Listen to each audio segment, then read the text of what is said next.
días, mis queridos hermanos, Dios me los bendiga. Un abrazo a todos ustedes, todos los que se conectan, todos los que nos siguen, todos los que miran este tiempo devocional. Que Dios me los bendiga hoy, que les vaya bien. Que la gracia del Señor esté reposando en ti, en tu vida, en tu familia y en tu trabajo y en donde estés, que el Señor te acompañe.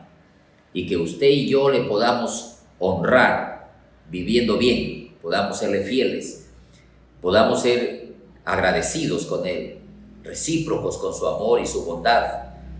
Nadie te ama tanto como el Señor y merece ser amado, honrado por nosotros, por su inmensa bondad y su misericordia. Hoy en esta mañana te quiero invitar para que meditemos un poquito en la Escritura y sobre todo nos enfoquemos en algo específico. Quiero hablarte un poquito de la ira de Dios.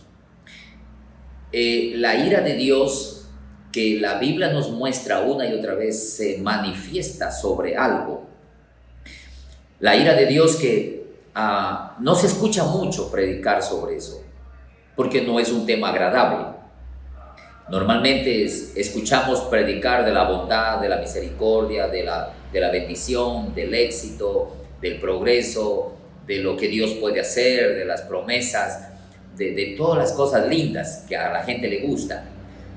Pero muy poco se toca de esa parte de Dios que la Biblia dice que debemos también entender, el balance divino. El apóstol Pablo dijo: mirad la bondad y la severidad de Dios. La bondad que te atrae, que te hace que tú te acerques a Él, que sepas que en Él hay bondad, misericordia, que Él te ama, que Él te perdona. Pero esa severidad que te hace entender que a Él le debes respeto. Esa severidad que nos dice que con Él no se juega, que no se puede pasar por alto su autoridad. Bueno, necesitamos aprender de la bondad y de la severidad para poder vivir vidas estables, equilibradas, como hijos de Dios. Así que vamos a orar un momento y luego leemos, meditamos y luego continuamos orando. Amado Dios y Padre Celestial, te damos gracias infinitamente por tu misericordia, por tu bondad, por tu cuidado, porque cada mañana, dice tu palabra, son nuevas tus misericordias. Hoy nos permites vivir un día más y disfrutarlo, porque saber, Señor, que tenemos un Padre bueno, saber que tenemos alguien que se preocupa de nosotros, que cuida de nosotros, que vela por nuestras necesidades. Como dijo Jesús, si Dios tiene cuidado de los pajaritos, de los animales del campo, de las plantas, de la hierba, ¿cuánto más tendrá cuidado de los seres que fueron creados a su imagen y semejanza y que han sido adoptados como hijos de Dios porque se arrepintieron de sus pecados y aceptaron a Jesucristo como el Hijo de Dios, el Salvador de sus vidas? ¿Cómo no nos vas a amar y nos vas a cuidar si para ti somos importantes? Por nosotros murió Jesucristo. Hemos sido comprados al precio de su sangre. ¿Cómo no vamos a ser protegidos, amados, valorados por ti? Pero algo, Señor, que tu palabra nos enseña es que todo padre que ama a sus hijos también los corrige, los disciplina. Todo padre le enseña a sus hijos la responsabilidad, el respeto, el reconocimiento que hay alguien sobre ellos, una autoridad que los dirige. Señor, tenemos una tendencia a pasar por alto esa reverencia y pensar que Dios nos ama tanto y que puedo hacer lo que quiero, y eso tu palabra nos dice que no es correcto. Ayúdanos, Señor, a estudiar tu palabra hoy y a analizar este tema de la ira y cómo debemos manejarla, cómo tenemos que vivir conscientes de esta parte del carácter de Dios. Ayúdanos, Señor, para poder vivir correctamente. Gracias, Señor, por la oportunidad de poder orar por muchas personas, por muchas cosas. Y esta mañana, Señor, de manera especial, agradecemos y oramos por nuestras autoridades espirituales, nuestro presidente, el pastor David Mutre, quien nos representa aquí en la tierra como presidente de la organización Alianza Cristiana y Misionera. Por él clamamos para que tú le des sabiduría, porque él dirige los caminos, los destinos de esta organización. Guíalo a él y a toda la Junta Directiva Nacional y a todos los departamentos que te servimos desde todos los ángulos, por los presidentes de distrito, por los presidentes de las asociaciones y por todos los pastores y siervos tuyos que están al frente de una iglesia, y por todos los ministerios, por todos los líderes que dirigen grupos en las casas, que dirigen ministerios de niños, de adolescentes, de jóvenes. Agradecemos, Señor, por la vida de ellos, porque ellos te sirven con voluntad. Gracias, Señor.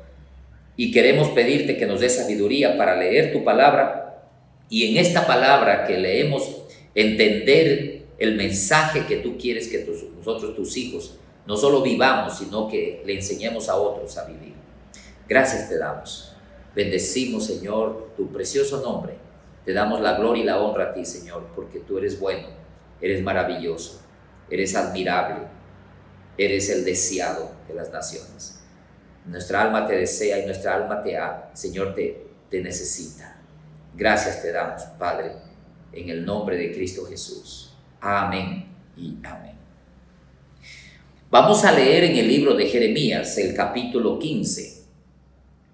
Todo el libro de Jeremías es un libro donde se anuncia las cosas que Dios va a tener que obligadamente hacer para corregir la mala conducta de su pueblo. Leyendo el libro de Jeremías nos damos cuenta que este profeta le tocó la parte más fea, ser un portavoz de los juicios que se iban a dar sobre el pueblo de Dios, y el llamado al arrepentimiento para evitar los juicios, que lamentablemente no caló, no llegó a la mente de las personas, porque las personas pensaron que Jeremías estaba loco, pensaban que Jeremías, como mucha gente cree, no sabe lo que dice, está fuera de control, son personas negativas. Muchas veces cuando un predicador habla de las cosas que Dios va a hacer, cosas duras, de la disciplina, del juicio de Dios, muchas veces se dice que son predicadores que no edifican, que maldicen la vida de otros. Pero la verdad es que cuando Dios te da un mensaje de esta clase, no es el hombre, es Dios. El hombre es un instrumento, un canal por donde Dios hace llegar el mensaje. Y cuando la gente anda mal, el mensaje no es bueno. Cuando la gente anda torcida, desordenada en su vida, el mensaje no es esperanzador. El mensaje es: arrepiéntete, corrige tu vida antes de que vengan consecuencias. Jesús predicó del arrepentimiento, Juan el Bautista predicó del arrepentimiento, el apóstol Pablo predicó del arrepentimiento, el apóstol Pedro predicó del arrepentimiento, el apóstol Juan predicó del arrepentimiento. El arrepentimiento es el llamado de Dios al hombre pecador que se vuelva a Dios y que se aleje del pecado y reciba el perdón para tener un cambio de vida. Pero lamentablemente ese llamado al arrepentimiento no agrada, porque a la gente le gusta que le digan las cosas bonitas que van a venir, pero no las cosas feas que deben cambiar. Entonces Jeremías, un portavoz de mensajes duros, y uno de esos mensajes está en Jeremías 15, dice el verso 1: me dijo Jehová, si Moisés y Samuel se pusieran delante de mí, no estaría mi voluntad con este pueblo. Échalos de mi presencia y salgan. Y si te preguntan, ¿a dónde saldremos?, les dirás: así ha dicho Jehová, el que a muerte, a muerte, el que a espada, a espada, el que a hambre, y el que a cautiverio, cautiverio. Y enviaré sobre ellos 4 géneros de castigo, dice Jehová, espada para matar, perros para despedazar, y aves del cielo y bestias de la tierra para devorar y destruir. Imagínense este mensaje que lleva el profeta Jeremías al pueblo, a las personas. Eran las autoridades espirituales, las autoridades políticas a las que Jeremías tenía que decirles lo que se les viene. Y cuando él mencionaba estas cosas, la gente decía, pues está loco este hombre. ¿Cómo puede decir semejante cosa si somos el pueblo de Dios? Si Dios nos ha dicho que nunca nos va a dejar. Y entonces, mis queridos hermanos, mucha gente no recibió este mensaje de buena gana porque creían que Jeremías era un loco, era una persona que se había desequilibrado y que decía incoherencias. Hay algunos aspectos aquí en este capítulo de cómo se revela la ira de Dios. Por ejemplo, en el verso 4, dice que algunos van a morir, dice, el que a muerte, muerte, a espada, con hambre y cautiverio. Es decir, habrá gente que va a morir, no sabemos por qué, pero habrá gente que va a morir asesinada, habrá gente que va a morir de escasez, de hambre, y habrá gente que va simplemente, no va a morir, pero va a ir y convertirse en esclavo, en sirviente de otros. Otros van a ponerle el pie sobre el cuello y los van a tratar como a esclavos. Esas eran los anuncios del juicio, de la ira de Dios sobre un pueblo que no quiso escuchar. Entonces dice en el verso 6, ¿cuál es la razón de esta ira? ¿Por qué Dios se enoja y envía estos juicios? Verso 6, tú me dejaste, dice Jehová, te volviste atrás. Por tanto, yo extenderé sobre ti mi mano y te destruiré, porque estoy cansado de arrepentirme. ¡Wow! Esto nos revela entonces, mis amados, que la ira de Dios no es como la ira de nosotros. Cuando nosotros tenemos ira, reaccionamos por impulso, decimos cosas sin control. No tenemos la paciencia de pensar lo que uno va a decir. No. Lo hacemos motivados por el coraje que sentimos en ese momento y ni siquiera pensamos bien lo que decimos. Con Dios es diferente. La ira de Dios no es como la nuestra, locada, despistada, desenfrenada. La ira de Dios es calculada, es pensada, es planificada. Dios se enoja cuando Él ve el mal, porque Dios es bueno, no puede tolerar el mal. Dios se enoja cuando ve la injusticia, porque Dios es justo, y a una persona justa la injusticia le molesta, le choca. Dios es santo y por lo tanto la inmundicia le choca. Dios es recto y por lo tanto todo lo que es torcido le choca. Dios es verdad, Él es veraz, por lo tanto todo lo que es mentira, engaño, trampa, le choca. Dios reacciona al mal, pero Él no es impulsivo. Antes de enviar la ira, Él envía el mensaje del llamado de arrepentimiento. Por eso Dios dice aquí, estoy cansado de arrepentirme. Ya Dios lo había intentado hacer antes, Él ya había querido castigarlos pronto, pero siempre estaba deteniéndose. No lo voy a hacer, voy a esperar un poco más, voy a darles otra oportunidad. Y enviaba otra vez al profeta, y el pobre Jeremías iba y venía con mensajes, pero no calaba en la mente de la gente.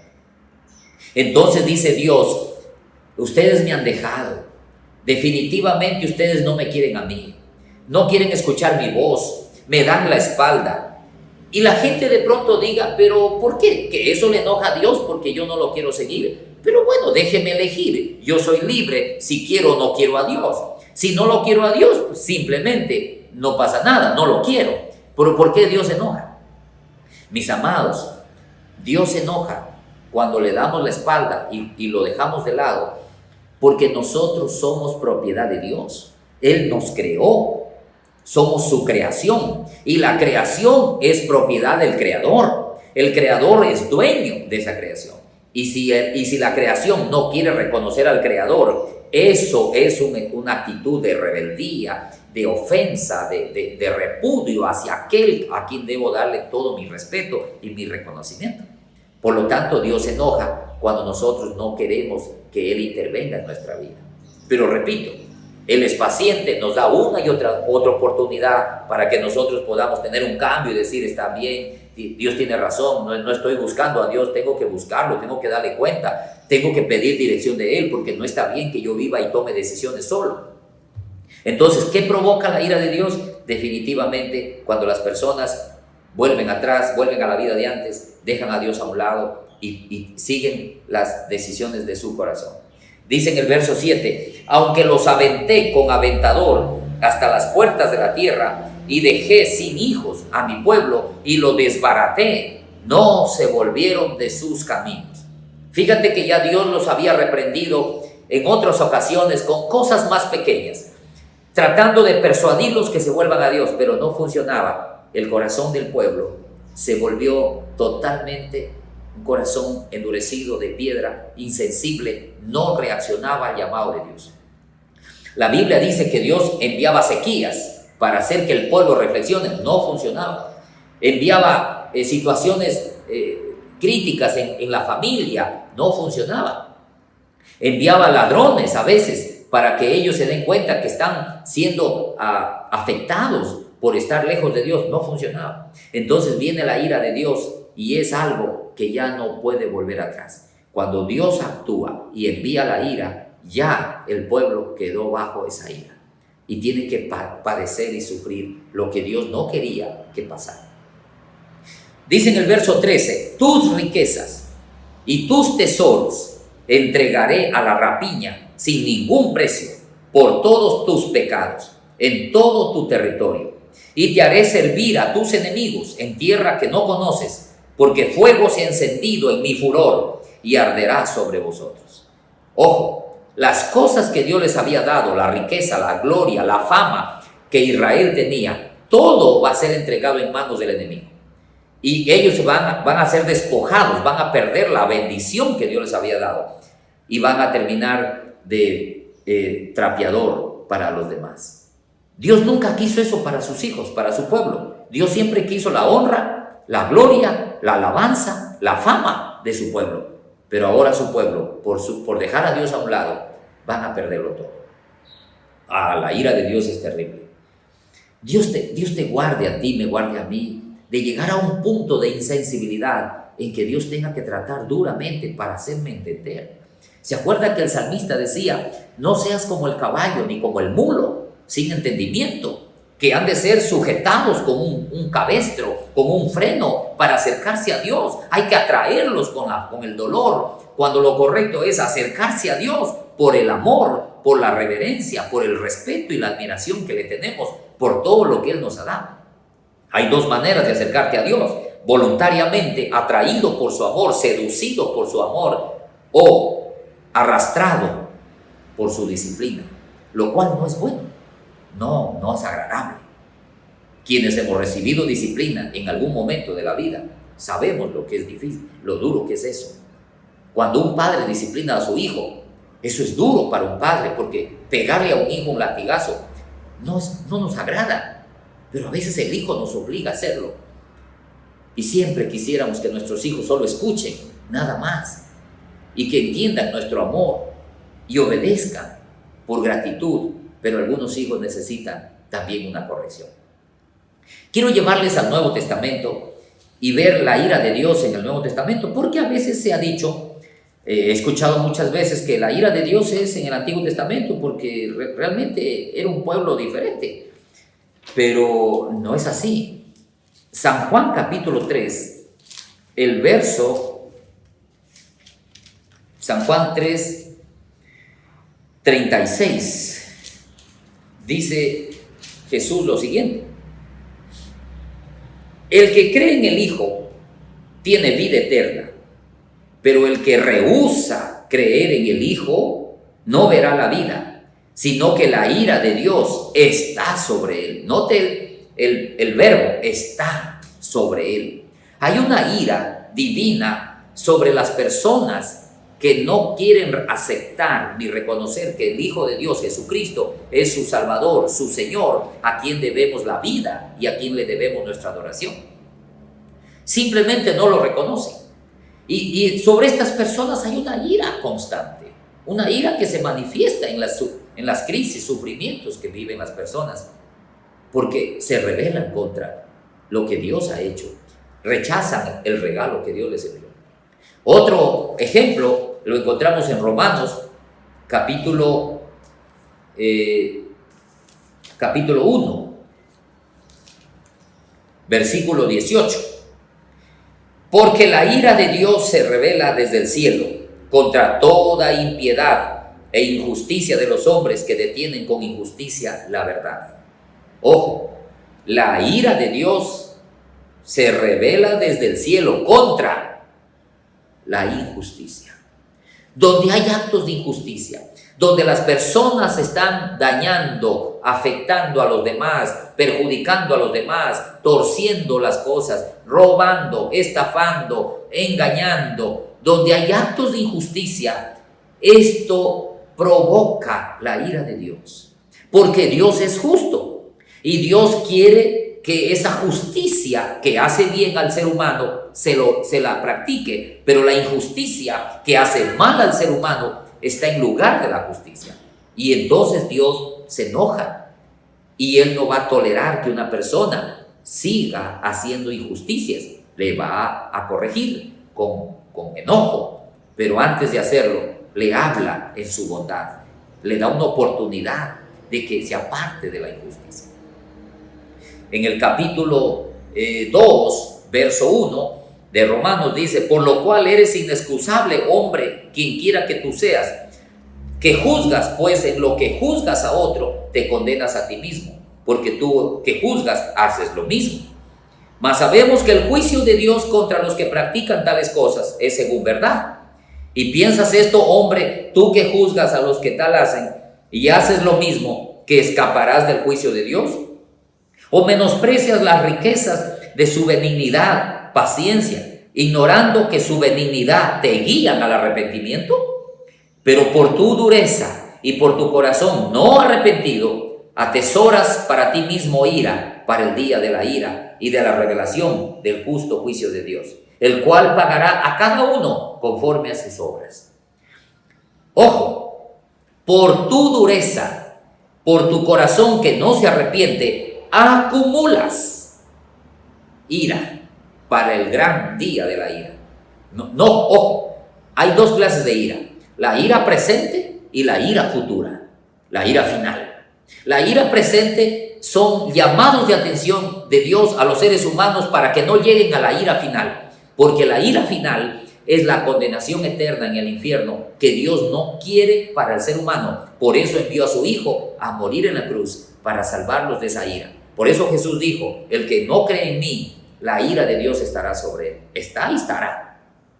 Entonces nosotros, ¿qué debemos hacer? Mis amados hermanos, no acumules pecados, no atesores ira, mejor acumula esa bondad.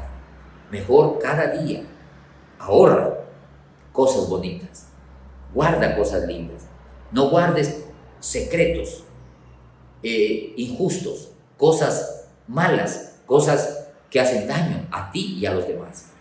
Arrepiéntete de todo lo malo que hagas. Cada día vamos buscando el rostro de Dios, pidiéndole perdón por aquello que no es bueno.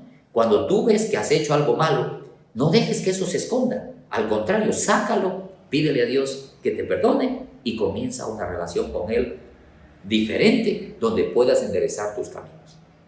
No te engañes pensando: yo vengo pecando hace tiempo y no me ha pasado nada.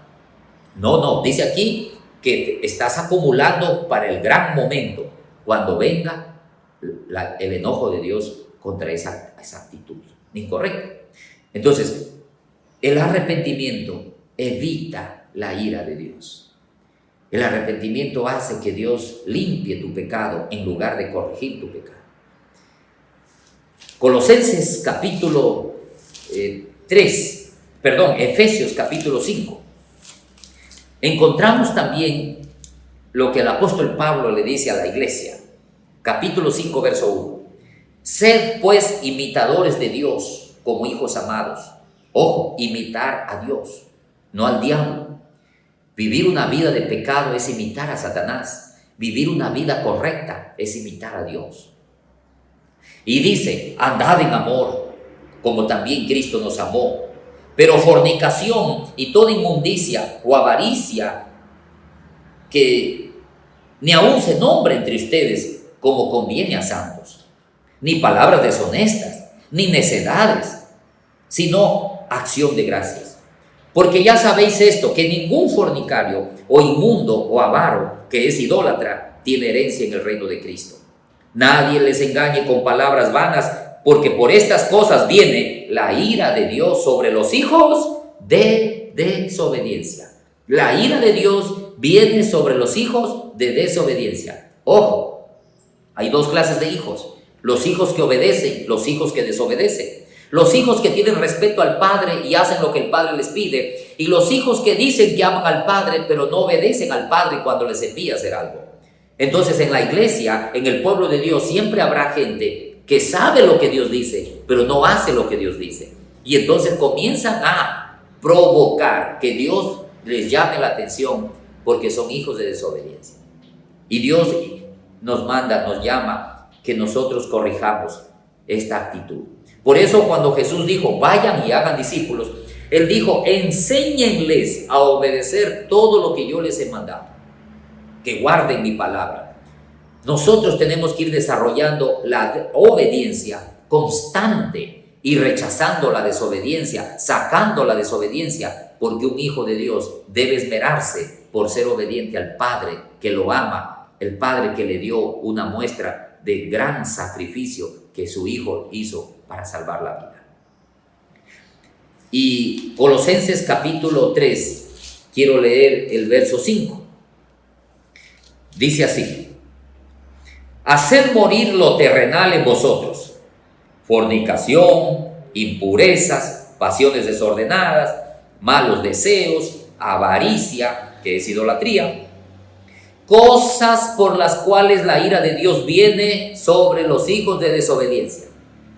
Cosas que son actos de desobediencia que provocan la ira de Dios son estos: la fornicación, las pasiones desordenadas, que mucha gente las practica, los malos deseos, la avaricia, el querer tener dinero, no importa a qué precio, no importa a quién le hago daño, no importa si tengo que torcer las leyes, avaricia. Y esto provoca la ira de Dios, y de esto está lleno nuestras naciones, nuestros pueblos, nuestros políticos, nuestros gobernantes. Cuando un espíritu de avaricia los dirige, quieren tener dinero y no importa lo que tienen que hacer.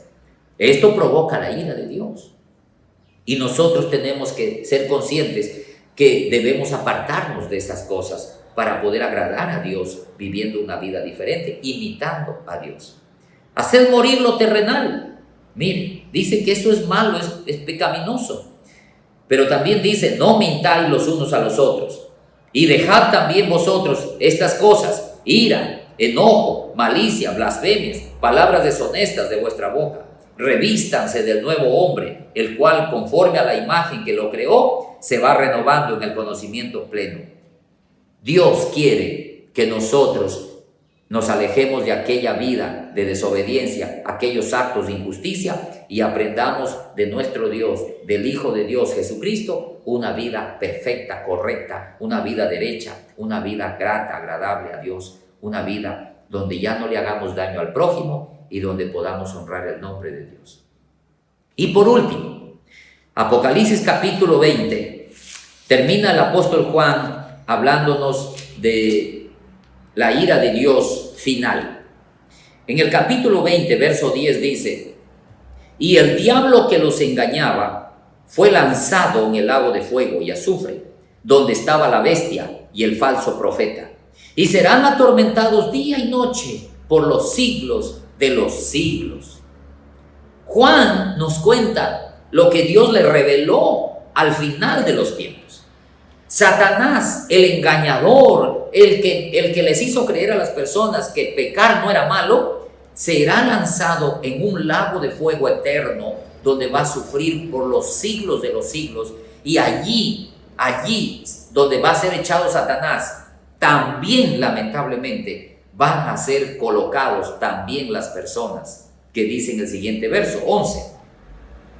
Vi un gran trono blanco y al que estaba sentado en él, delante del cual huyeron la tierra y el cielo, y ningún lugar se encontró para ellos. Vi a los muertos, grandes y pequeños, de pie ante Dios, y los libros fueron abiertos, y otro libro fue abierto, el cual es el libro de la vida.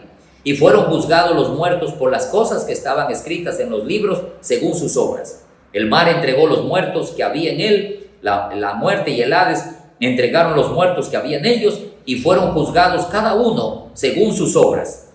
Y el que no se halló inscrito en el libro de la vida fue lanzado al lago de fuego, donde estará Satanás haciéndole compañía. Quien no se inscribió en el libro de la vida no tiene oportunidad. La ira de Dios caerá sobre él. Y esta es una ira determinante, esta es una ira que no tiene vuelta atrás. Es una ira, es un juicio final, donde extermina Dios el mal de la tierra y lo coloca en el lugar de tormento eterno, la oscuridad, donde Satanás será atormentado por su maldad. Allí terminarán las personas que no se arrepintieron cuando Dios les hablaba, cuando Dios les corregía, no hicieron caso. Por eso, para no llegar a esta ira, Dios nos envía una ira más pequeña. ¿Qué sé yo? Correcciones, reprensiones. A veces nos toca suelearnos un rato y nos toca perder algo valioso para entender que debemos hacer un cambio de conducta, que debemos modificar nuestra manera de hablar, cambiar nuestra manera de pensar y de tratar a los demás. Bueno, definitivamente la ira de Dios no es agradable, pero no la tienes que recibir ni experimentar. Un hijo prudente, un hijo obediente no recibe ira.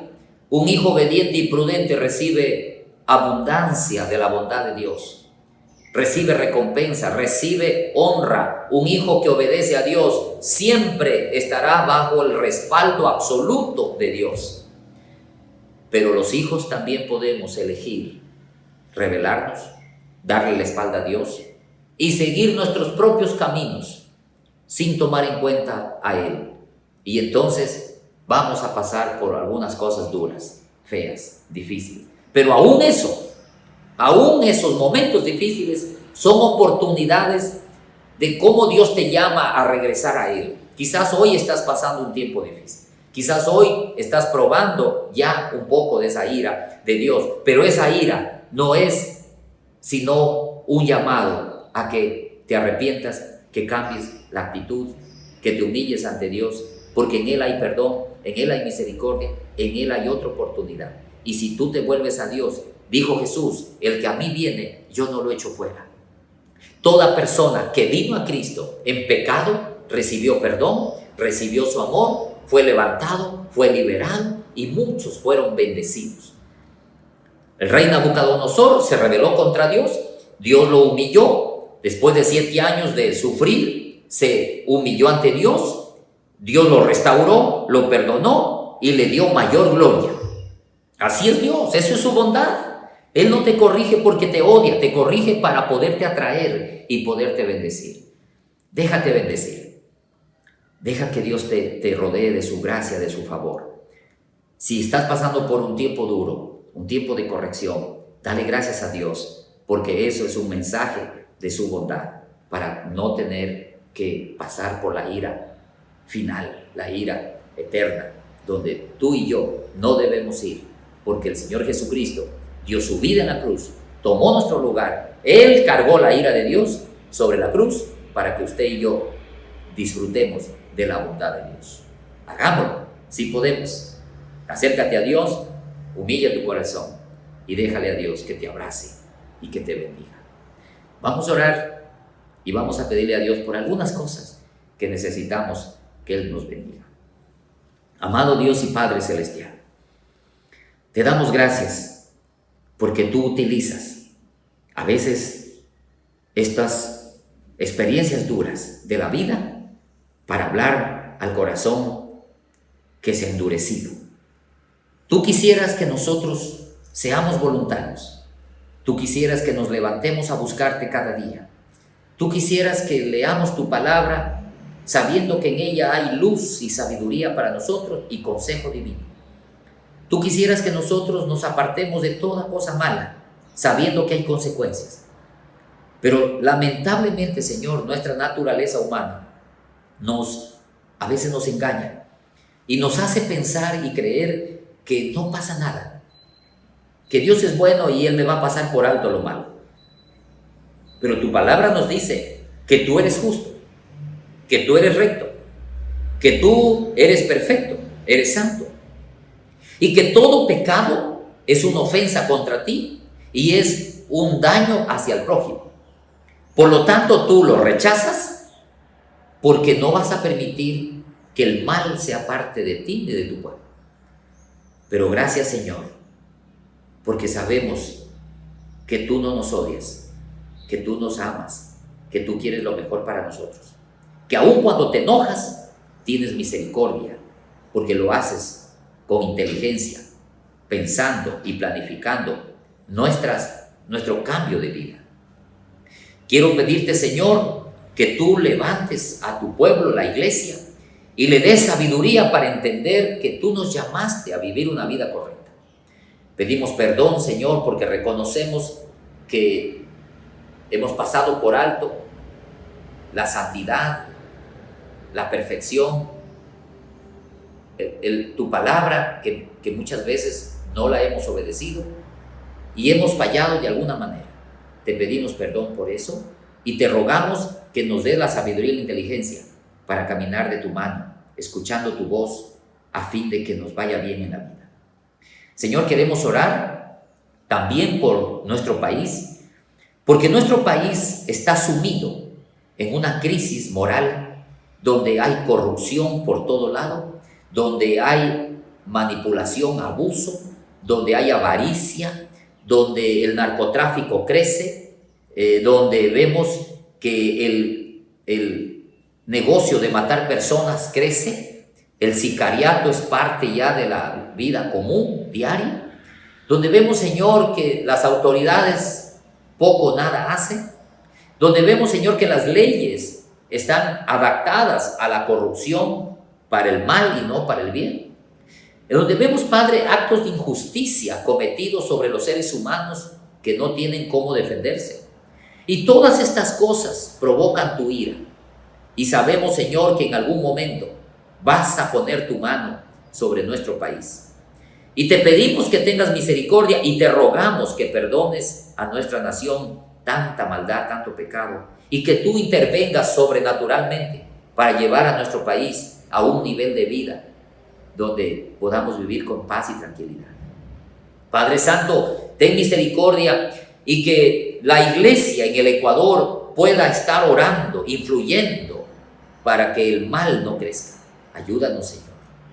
Te seguimos rogando por las fuentes de trabajo, por las empresas, por los emprendimientos, para que a las personas se les abran oportunidades de poder trabajar y tener recursos para sostener su familia. Te pedimos, Señor, que tú permitas que haya una buena gestión desde el Ejecutivo para que se pueda crear fuentes de trabajo y se pueda atacar la corrupción, que es la que se lleva y se roba todo lo que el país produce. Te pedimos también, Señor, por el continuo sacrificio y esfuerzo que ha hecho el gobierno para vacunar a la gente a fin de apalear el impacto mortal que tiene el virus. Gracias te damos, Señor, porque la mayoría se ha vacunado y eso ha amortiguado el nivel, Señor, de mortandad que había por el contagio. Gracias, Padre. Gracias por las personas que obedientemente han recibido la vacuna y de esa manera se protegen y ya no traen sufrimiento a la familia. Padre, seguimos orando para que nos sigas guardando y protegiendo de todo mal. Y seguimos pidiendo, Señor, por la evangelización en el mundo entero. Permita, Señor, que los misioneros que fueron enviados a otros lugares puedan tener puertas abiertas, puedan predicar tu palabra, esforzarse y aprovechar las oportunidades para extender el evangelio. Sácalos de la comodidad, sácalos del temor, del encierro, del miedo y dales espíritu de valentía para enfrentar los desafíos diarios de la vida. Ayúdanos, Señor, a seguir predicando tu bendita palabra en todo rincón. Señor, gracias te damos por lo que estás haciendo y has hecho en este momento en tu iglesia, cómo se ha recuperado la iglesia, cómo se ha reactivado y cómo vemos, Señor, que ya la mayoría están activamente sirviéndote, trabajando, predicando tu palabra a través de distintas formas. Seguimos orando, Señor, por nuestras autoridades espirituales para que tú les des la sabiduría para poder llevar adelante este ministerio, la misión de predicar tu palabra. Ayúdanos a seguir haciendo discípulos, bautizando cada día y cumpliendo la misión que tú nos has encargado. En el nombre precioso de Jesús, oro también, Señor, por cada persona que está conectada, por cada hermano que se enlaza todos los días para buscar un tiempo tu rostro, para alimentarse de tu palabra. Bendiga sus vidas, su salud. Oramos para que allí donde ellos estén, tú toques sus vidas, fortalezcas su cuerpo, fortalezcas su ánimo, Señor. Y bendice sus familias y bendice sus trabajos y que tú les recompenses por todo lo que ellos hacen. Dice tu palabra que la oración tiene recompensa, el ayuno tiene recompensa, la ofrenda tiene recompensa, el servicio tiene recompensa, todo lo bueno tiene recompensa. Y yo creo, Señor, que tú vas a bendecir a tus hijos. Gracias te damos, Señor, en el precioso nombre de Cristo Jesús. Amén y amén. Te doy un abrazo, mi querido hermano. Dios te bendiga. Gracias por acompañarnos en este devocional.